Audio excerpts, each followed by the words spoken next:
What's the haps? I'm Meroka, and today I'm going to be taking a quick look at Castaway Paradise. This is by Stolen Couch Games, and it brands itself fairly obviously, I think, as somewhere between Animal Crossing and Harvest Moon. Both those are games I played extensively and enjoyed on the GameCube, so I was pretty keen to take a look at this. Matter of fact, I caught this game on, I think, on Stream Greenlight a long time ago, and it definitely piqued my interest back then, so I was kind of I had been aware of this game for some time. I definitely wanted to take a look at it.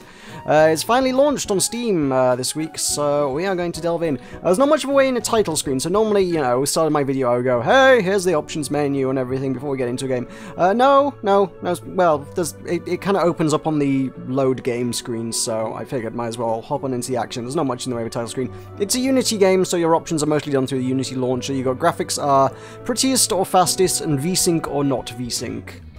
Pretty limited. But then again, it's a very, very basic style, and for reasons which I will get into in the very near future. Further options, if we go into our inventory, the options are down here.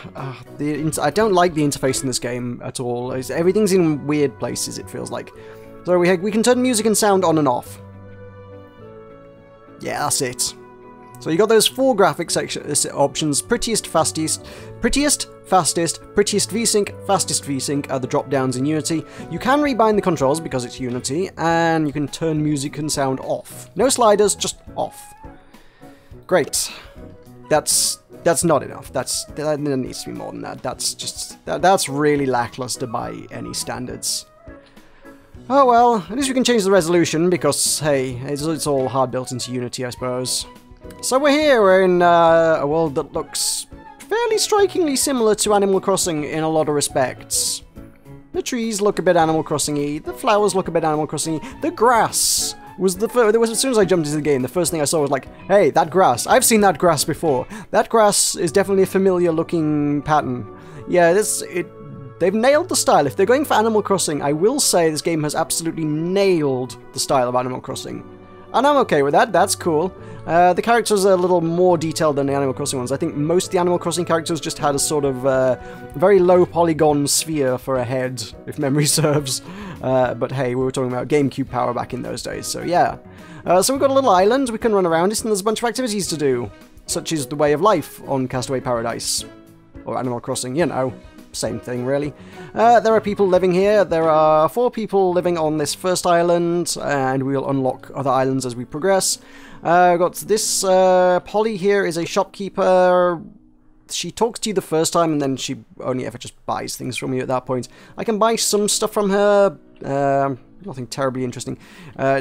She's also been here a few days. I get the impression she's kind of like a limited time vendor. I think she might have said words to that effect the first time I met her, but she won't tell me again, so I can't confirm that.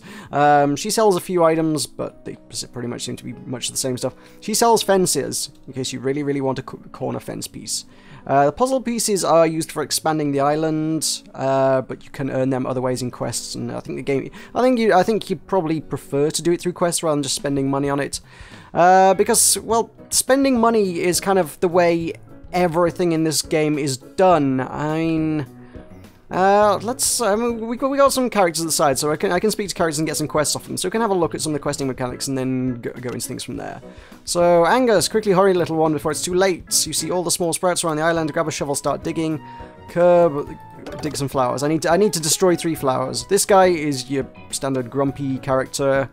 We've seen many of those in Animal Crossing 4. He wants me to take a shovel. And with that, I can go and ruin flowers because rawr, nobody likes flowers. He's a grumpy character, so he's going to encourage me to do this, I guess. They all have tasks. To their credits, none of them have ever asked me to do the same thing twice yet.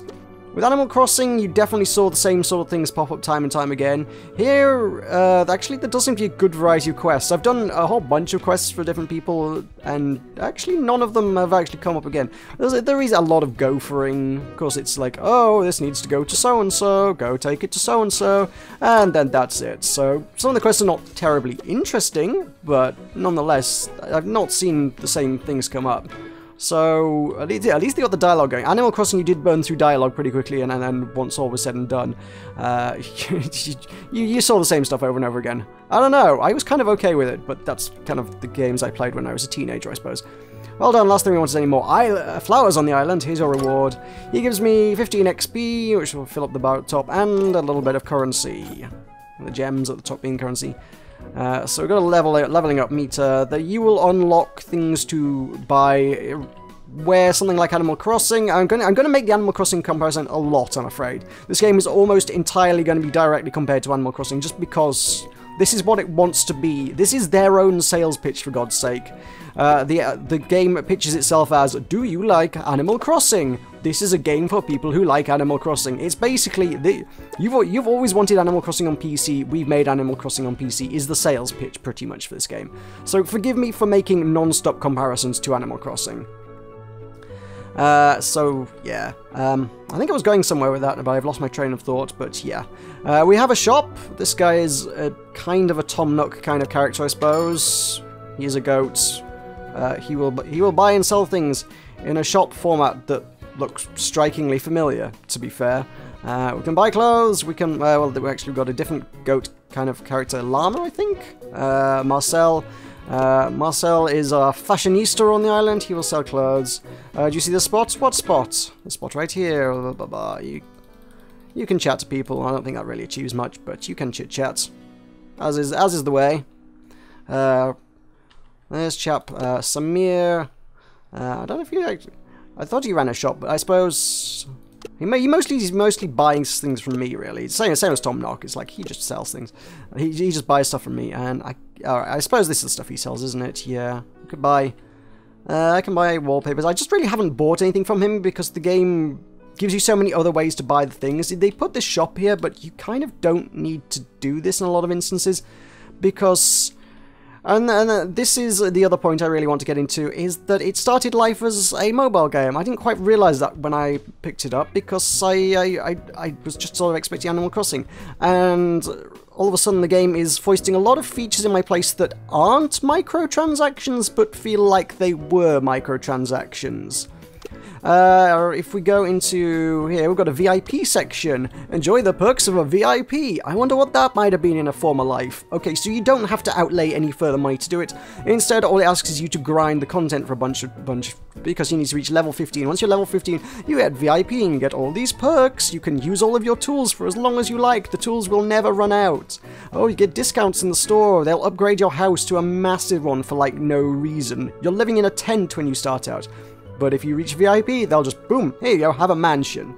You can have a crown. Thank you for being a VIP. Have a crown. This is, and weekly gifts. That clearly was a microtransaction in a former life. We've got the closed off section of the shop over here. He only sells things to VIPs over there. If we head on out, there's another bit of the interface that you might have caught earlier. If I open this and go over to, I don't know, say the garden's a good place. If I open up here, yeah. So now all of the items in here can be bought with, well, the gems. The gems are literally the currency in the game and the only currency in the game because it's not a sort of a freemium kind of free-to-play mobile title. But at any point, anywhere, you can like, oh, you know what, I want to buy these seeds to plant in the garden. And this is the Harvest Moon bit, by the way, in case you were wondering. If I want to, I don't know, grow corn, I can spend, I can, there we go. If I click on that, that then allows me to, because you can see the gem icon, that lets me spend 10 gems on a bag of seeds anywhere, anytime, and boom, there we go. Now we're planting the seeds. This is, it makes the Harvest Moon comparison, but admittedly, this little plot of about 12, in fact it is 12, this little plot of 12 seems to be the only bit of Harvest Moon that I've seen. And, I don't know, a little bit of me feels like it's got more in common with Farmville than Harvest Moon, but I suppose the similarities between the two are many. So this is the farming, we can water the crops, we've got our little watering can, so let's take that. We can water our plants. It's kind of finicky to line things up. I keep having trouble actually lining things up very well. You kind of need to face the square, but it'll often target like the wrong square. Then once you've watered it, oh look, there's a little timer. In 1 minute's time, they will upgrade, and you'll be able to grow them a little bit bigger and water them again and grow them taller and taller and taller. Once they're finally grown, we can harvest them, we'll be able to sell these for a bit of money, and then we can rake the garden and plant some more stuff, and yeah, it's, like I say, it's all going either Farmville or Harvest Moon, whichever way you want. Both are good. Oh, my silo is full, so, okay. Suppose I can go... If you fill up the silo, which apparently only has 25 slots, I guess, I can then just sell them all, so... That's worth if I sell those 12, those are worth 1,000. That's good. Some corn, not worth much. Got some lavender, worth a good bit of money. There we go. There's some monies. That's cool. I can grab a little bit more of that. I'm not even sure what that is. I started growing them because I had the seeds. They're just weird purple things. What the heck are they? I would sort of hope if you hovered over it, it might actually tell you what it is. Nope, I have no idea what I'm selling there. Never mind. Doesn't matter. I don't care, as long as it's worth money. So there, my minute's up on these ones, so they're good to go. So there we go. It's upgraded. Now I need to water it again for the next stage. Let's go again. The next one's going to take 3 minutes. A lot of plants take a lot longer. This corn is like the most basic plant you could possibly have, so it doesn't take very long to do stuff. But there's other ones that take like 20 minutes to grow. Trees take hours to grow. They don't. It feels like they don't want you to play the game. Basically, in a lot of instances, I feel it's. I don't know. It's very mobile in the sense that it's designed to be played in short bursts, but well, we're not on a mobile platform. We're on PC here. It feels like they don't quite grasp how PC gamers play games. It's like if I want to get into a game, I'm going to sit down for a few hours and play it probably. This game it kind of feels like it's turning you away. Eventually it's like, oh, you've run out of stuff to do. I mean, you can see the watering can. The watering can has limited uses. It regenerates over time, admittedly. But it's like, oh, you can only water so much stuff for now, and then you got to come back later. Why don't you stop playing the game for a bit and come back in a few hours' time? It's like, well, I want to play your game here, but you're literally not letting me.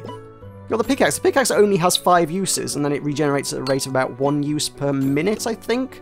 So if you want to go break some more rocks, because rocks are clustering up your island, it's going to take you 5 minutes before your pickaxe is good to go again. Or guess what? You can spend some money. Not real money, but one envisions that once upon a time there's the potential that that might actually have been real money. It might have been like, oh, pay 20 cents to refill your pickaxe or something.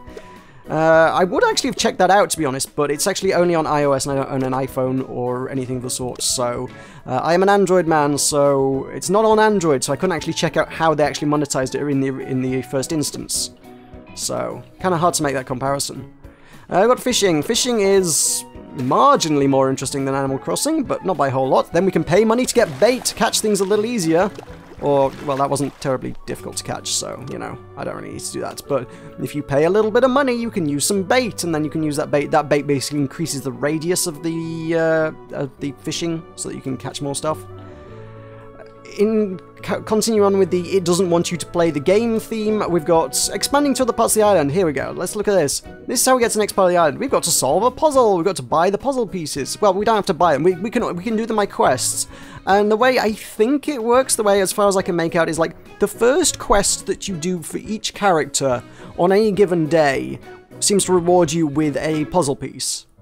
So there are 4 characters on the first island, and you need 9 to unlock any new section of the island. It's going to take you, unless you actually spend some money on it, it's going to take you like 3 days, 3 real-world days, just to unlock the next section of the island. And you're stuck on a really, really tiny little bit of island for ages.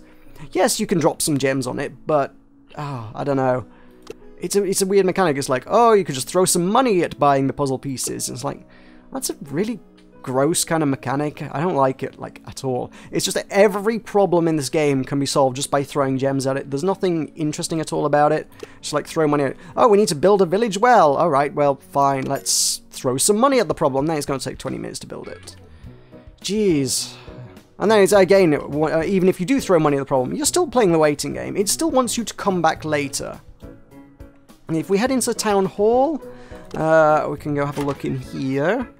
There's another feature which seems to be... It's not lifted wholesale from Animal Crossing. We've kind of got a mailing system feature here, but given that this game is entirely single player, I'm not sure what the point of this is. In Animal Crossing, you could have several people living in the village, and you can send letters to each other and things, which was kind of neat. And certainly in the online versions, I imagine there's a bit more functionality there. Yeah, now my main experience is with the GameCube version. We have stocks. We can buy and trade stocks. Yeah, and they're done in the format of apparently ukuleles and apples and meat. Not turnips, no, but hey. So we can trade stocks in Northern Hemisphere. And you've got the stock ticker. It never goes below the bottom, like never goes above the top of it, and the line just kind of waves up and down. So you can always tell when it's low. Here it's pretty low. It's like, hey, let's just buy... There we go. Buy 20 stocks whilst it's low. If I wait till that goes up to like nearly 140, if I just sort of hang around, it will go up at some point. I can just make money out of it. So it's a really super simple system. It's like there's no, you're not really taking any risk with the stock exchange. Lol, the turnips. There was always a kind of there was a genuine risk you could lose money. Yeah, you could game the system. There were people who did extensive research on that and could game the system. But for the average player, the stock exchange always kind of did come with a risk of losing money. Here, it doesn't feel like there's any risk of doing that. It just seems like it's just a tacked-on feature that, hey, you can make some money out of this. Alright, why am I doing that? I don't know. Who knows? If we head over to the second island, which I've only just very recently unlocked, I did just throw some money at the problem, basically. I was like, I want to see where this game goes. So I just dropped 10,000 gems on it, literally just to unlock it. There's a lot of there's weeds growing, so we can pull up weeds. Hey, that's familiar. The concept of the style of the game is the island has just been hit by a storm, so a lot of it's kind of in ruins. We've got rocks everywhere, so I need to break them up. We've got the trees that have been knocked down. I guess we need to dig up the stumps. Need to pull the weeds. There's some seedlings. We can grow the seedlings, so they're going to take 5 minutes to grow. They're just going to be flowers at the end of it, so it's probably... It's not like that's a big deal, but it's just nice to fix up. They just sort of give you jobs to do, basically. There are... Oh, yeah, there's trash all over the island, so you can pick them up. You can then sell that to the shopkeeper for, like, money, because apparently the shopkeeper buys anything you will offer them. I don't know.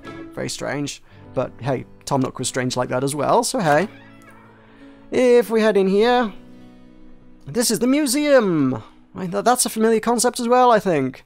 Here we can collect all the fish in the game. We can collect all the shells in the game, I guess. And we can collect all of the bugs in the game. Yes, also really, really familiar. Okay, cool. I can dig that. I spent quite a lot of time trying to fill out the Faraway Museum, I would quite gladly confess. I had quite the splendid collection in there. If the bugs vary by time of year, I'm not sure. I suspect they probably do. I think they certainly promise seasonal events and things. Given that obviously the game's only been out a few days and I've only had it for those few days, I really can't sort of elaborate on what the game's longevity is likely to be sort of in terms of events and things as you go along. It seems like there's the potential to try to keep you coming back, but I don't know. Animal Crossing had a lot that I felt kind of kept me going on a day-to-day basis, even between the events, and there were a lot of really cool events in Animal Crossing, but I have no idea how they're going to play it in this, so I really can't weigh in on that. But just on a day-to-day basis, this game doesn't feel like it, like I say, it doesn't feel like it wants me to play it. It feels like it wants me to go away and come back later, or throw some money on it, which is weird when you consider that it's not microtransaction-based. It's given the, I mean, part of the banner, or if you go onto their Steam store, in the title, it's like, no microtransactions, like, you're charging £10.99 for this game. I hope there are no microtransactions, you know? This is not the kind of game we've come to expect on PC.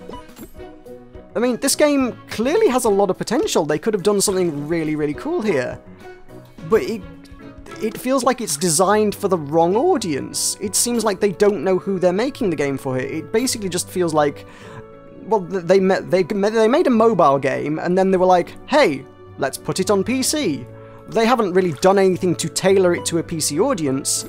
They've literally just ported it from mobile. And that's kind of a problem, because the mobile and PC markets are not the same thing. There's a little bit of a sort of social competitive thing, I guess, when you pick up... is that a shell? I think that's a shell. I'll pick that. Yeah, we've got... There we go, achieving scores. Shells have a prettiness rating, so we can compete with everybody in the world for the prettiest shells. And the largest fish, and the largest bugs, and stuff. if that's the kind of thing that floats your boat. But given that the numbers, it's not like you can really gun for a bigger one. You can't go, oh, that bug is bigger than the other, I shall go for the biggest bug. It's pretty much random. You're just going around collecting bugs until you get one that has a bigger number than the last bug you got. So there's no real skill involved in that. It's literally just collect things. So there we go. Well, this island is mostly weed-free, I suspect. The bugs don't run away completely, which is, you know, they run away completely in Animal Crossing, so that's nice that they don't just sort of evaporate. It's cool, if you run towards a bug, they'll scare them off, but they won't run away entirely, so I guess that's kind of nice. We have different fruit on here. I guess if I plant these... It appears to be a palm tree that's growing blueberries. I'm not sure why that's there, but okay. Either that or they are the strangest coconuts I've ever seen in my life. Blue coconuts? Are blue coconuts a thing that exist? I don't think they are. I could be wrong. Yeah. I had high hopes for this game. I really did. I really wanted this to be the Animal Crossing PC needs. But like I say, it just feels like the developers didn't consider the audience at all. It's a shame. Stylistically, like I say, they've nailed it. Stylistically, they have totally, completely nailed it. Musically, the music's not bad in this, but limited. The one track feels like it could potentially have come out of Animal Crossing to a certain extent, but there's just the one track. I mean, well, walking around on the island, I haven't paid a lot of attention to whether it changes inside. It might do. Let's head on inside and just check if that changes. That's a negatory. No, there's literally only the one musical track in the game. So, if you don't like the music that's in the game, well, that's going to be a problem because you're going to be listening to it a lot. I suppose you could turn it off entirely, but Animal Crossing, the music changed every hour. There were 24 tracks in the game, and it changed every hour. At top of the hour, it would just change the music in the game. And there were some beautiful tracks in Animal Crossing. There's one here. One. And more to the point, also, where's the day-night cycle? Day-night cycle was part of what made Animal Crossing great. Different things happen at different times of day, not merely different times of year. Different times of day things happened. I'm playing this at about nearly 11 o'clock at night is the time I'm recording this. It's glorious sunshine here. If I were to play Animal Crossing at this time of night, all the villagers would be in bed by now. I would only be able to catch nocturnal bugs because, you know, all the diurnal bugs would have gone away for the night. I don't think the fish changed by day or night, to be honest, but yeah. Animal Crossing even had weather, actually, come to think of it. Now, I could have just been lucky with the weather in this. It might have just been sunny every day that I played the game so far, but I've not seen any weather in this game either. I don't know, Animal Crossing just had a lot more variety on a day-to-day basis, I feel. Like I say, just in sort of the time cycle and the... I don't know. It claims that it will snow in winter. It will be snowy on the ground in winter, so maybe it will visually change throughout the seasons, but again, haven't really had it long enough to really weigh in on that at this stage. So there's a lot of things that it could have, but you would only experience by playing it for a length of time. But just because it keeps pushing me away, because it wants me to, oh, why don't I come back later? Well, I'll just play it for 5 minutes on the bus, and then, oh, I'll play it for 5 minutes on my lunch break, and then 5 minutes later on the bus on my way home from work or something. It feels like that's how it wants me to play the game, and, well, I'm not. I'm sat at my PC. I've got a couple hours to kill. I want to kill it playing this game. It's not letting me. It's just pushing me away, so I don't know why I would want to come back. Oh, it's even got a daily reward system like a mobile game. It's like, oh, you've got to remember to come back every day. You will be rewarded if you come back every day. Not that it wants me to stay for longer than 2 minutes. I got to come back every day, but, you know, once I've come back, that's all it wants from me. All it wants is me to log in. And then, hey, look, here's a bunch of free stuff just for firing up the game. Well, good. I really worked hard for that. I earned that. I'm totally glad that that was a worthy accomplishment. That was, yay, go me. I don't know. It just misses the audience so badly. Shame. I mean, if they did... Seriously, I very much reckon that at the core of this, there is totally the potential for a really cool game. But literally all they've done for the mobile, from the mobile version to PC, is just stripped out the microtransactions, replaced it with in-game currency transactions, and called it a day. Anything that presumably you could buy with microtransactions, they simply said, oh, now you just buy it with gems, it's fine. And the VIP thing, which I imagine was probably a one-time purchase kind of deal, is now done through the XP system. That's it. That's pretty much all that's changed, and ultimately the whole thing falls flat because of it. It's a damn shame. It really is. Because there's so much potential here. I'd love to recommend this game. I would absolutely love to recommend this game. But I really can't. It's a shame. So, there you have it. This is Castaway Paradise. Thank you very much for watching. I've been Meroka. I will see you next time.